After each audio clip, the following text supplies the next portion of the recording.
If humanity could send one message across the stars, what should it say? Would it be a greeting, an invitation, or a confession of who we are? Picture a single beam of photons, our voice in light, traveling for millennia through the void, carrying the essence of a world spinning with life, hope, and fear.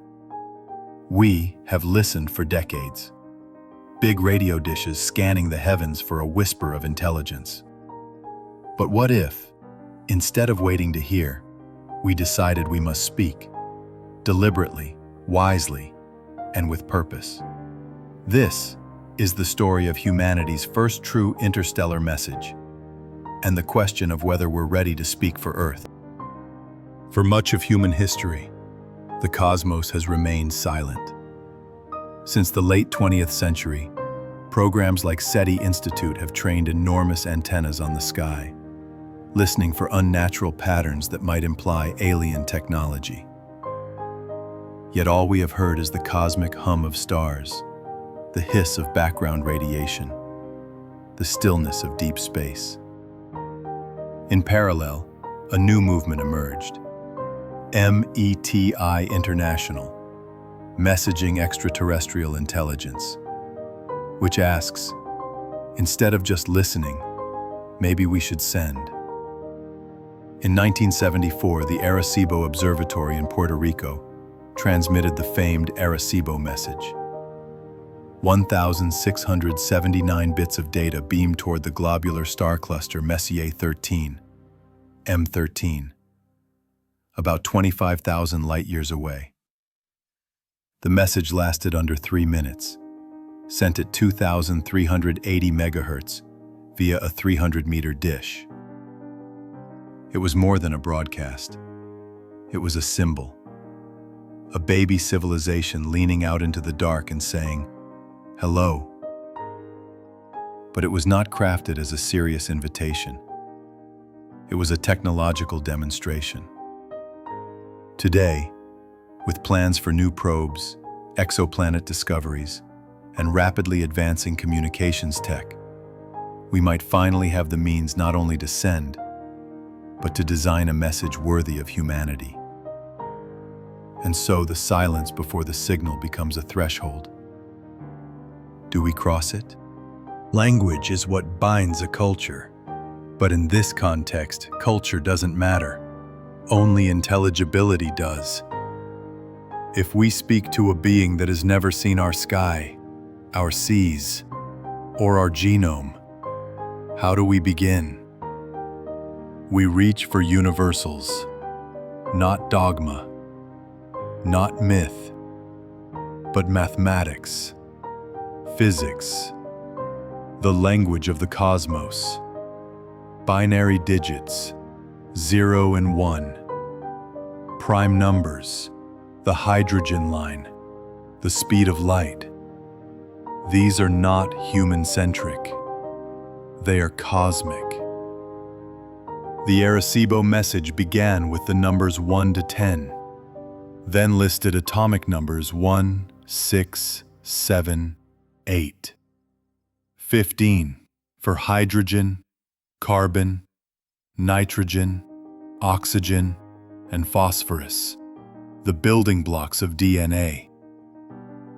It then encoded chemical formulas, a graphic of the double helix, a humanoid figure, the solar system, and the dish itself arranged in a 23 by 73 grid, both prime numbers, to hint at order rather than noise.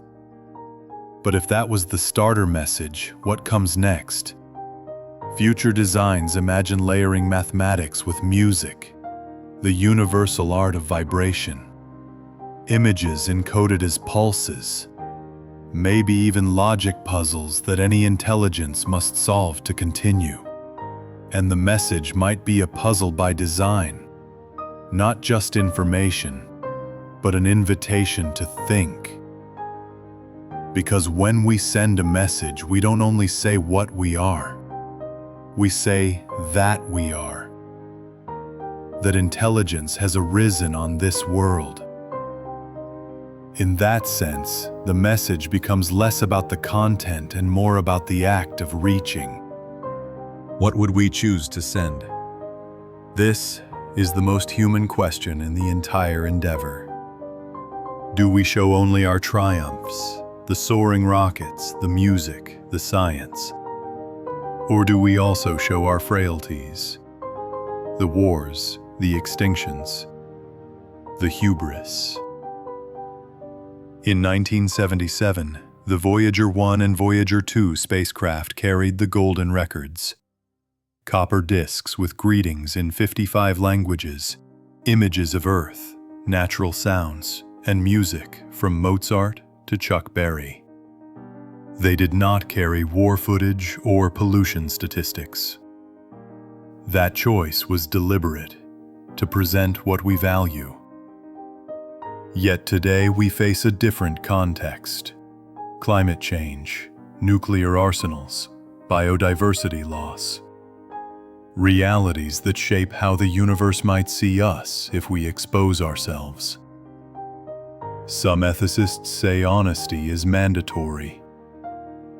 A civilization advanced enough to intercept us would already detect city lights, atmospheric carbon dioxide, and the radio noise that leaks from our planet. Hiding our darker chapters would be an illusion. Others argue our message should be aspirational, not the worst of us, but what we could be. So what might a next-generation message include? A compressed archive of human languages and art. A map of Earth's biosphere, oceans, forests, deserts. Key scientific knowledge, mathematics, chemistry, biology.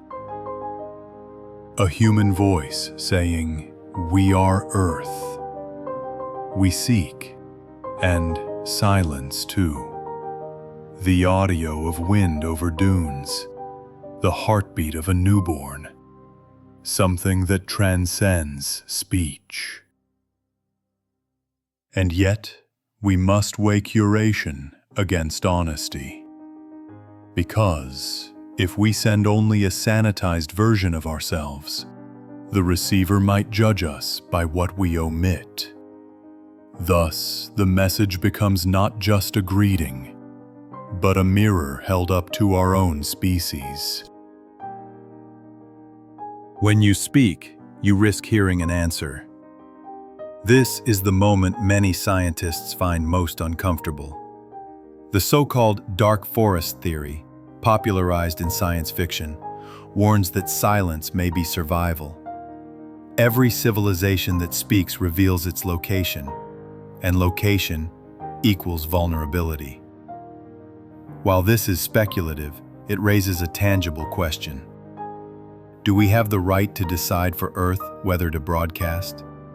Some scientists, such as Stephen Hawking, have cautioned that contact with a far more advanced civilization might bring more danger than benefit.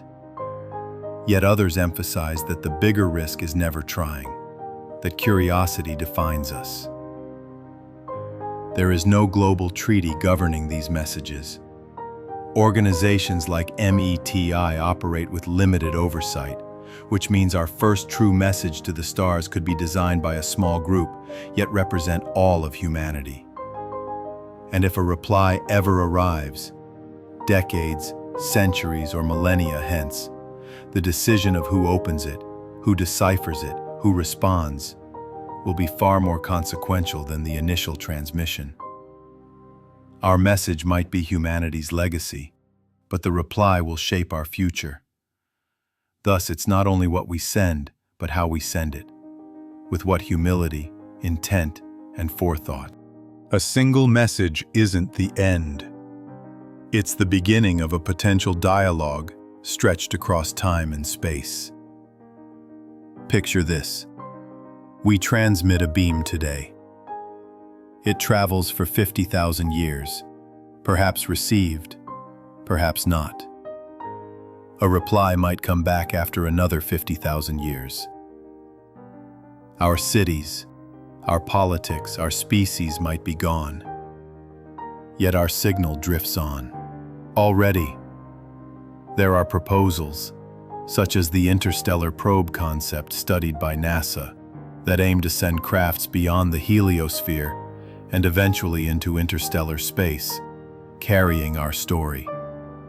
And as we discover more exoplanets, planets around other stars, we begin to consider targeted messages to nearby worlds, like Proxima Centauri b or TRAPPIST-1e, planets that may harbor life. But technology is only the tool. The real challenge is ethical, philosophical, cultural. What does it mean to speak for an entire biosphere? To compress a world of billions into a few kilobytes? To encode not just data, but meaning?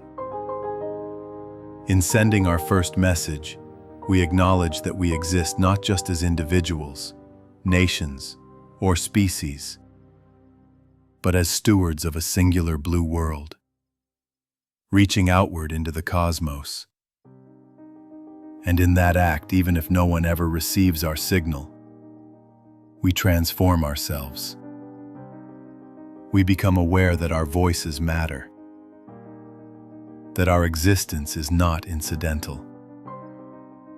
The message is less about contact and more about consciousness. Somewhere, a radio wave is still racing outward from Earth. Perhaps the Arecibo message is drifting now through that invisible sea of interstellar space, years or centuries from reaching anywhere. Perhaps we will send another, greater, more thoughtful message in our lifetimes, and one day, perhaps someone, somewhere, will pick it up, decode it, and understand that on a small planet orbiting an ordinary star, intelligence once awakened and reached into the void. They may never respond, or they might. But, regardless of outcome, the choice to speak defines us more than the choice to remain silent, because to send a message is to say, we existed, we wondered, we reached. And in that reaching, we hope not only to discover others, but to find ourselves.